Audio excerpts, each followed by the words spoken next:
आज़ादी के अमृत महोत्सव के इस समय जब पूरा देश आज़ादी का अमृत महोत्सव मना रहा है, तो हम भारतेंदु हरिश्चंद्र को क्यों याद करें और कैसे याद करें, ये बड़ा महत्वपूर्ण प्रश्न है।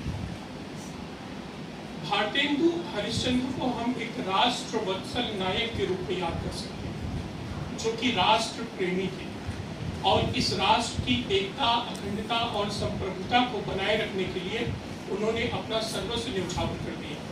सिर्फ न्यौछावर ही नहीं किया, अपने समय के लोगों से तीखी बहसें की, उनके साथ विवाद किया और कहीं न कहीं वो ये भी कहने के लिए मजबूर हुए कि कोई मुझे इस तरह से झुका नहीं सकता।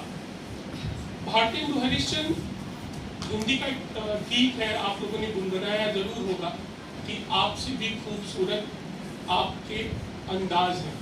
तो ये भारतेंदु थे जिनका अंदाज जो है उनको हमें आज मजबूर कर रहा है कि हम अपने इस राष्ट्र वत्सल नायक को एक नए तरीके से देखें। बार बार ददरी के उनके व्याख्यान की चर्चा होती है और वो एनसीईआरटी के सिलेबस में पूरा का पूरा उनका व्याख्यान जो है बच्चों को पढ़ाया भी जाता है।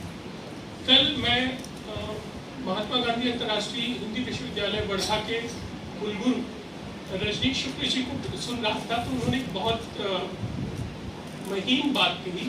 उन्होंने कहा बलिया के ददरी का वो जो मेला है वो मुख्य रूप से पशुओं का मेला है और उस पशुओं को मेले में भारतेंदु जाते हैं और भारत की उन्नति कैसे हो उस समय वो उस पर बात करते हैं।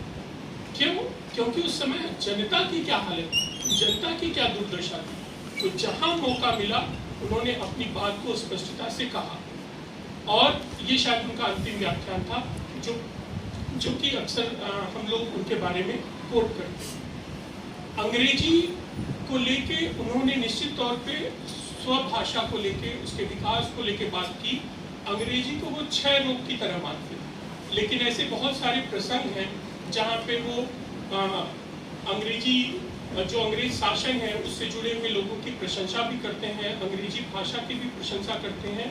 तो आप उनके जो विचार हैं जो समय समय पे कभी उन्होंने निबंधों के लिए व्यक्त किए, कभी नाटक के लिए किए, कभी काव्य के लिए किए, आप देखोगे कि वो अपनी ही बात पे खुद टिके नहीं। तो आप इसे इस तरह से समझ सकते हैं कि जैसे कि सर ने बताया कि कुल 34 साल 4 महीने के आसपास उनकी पूरी उम्र है।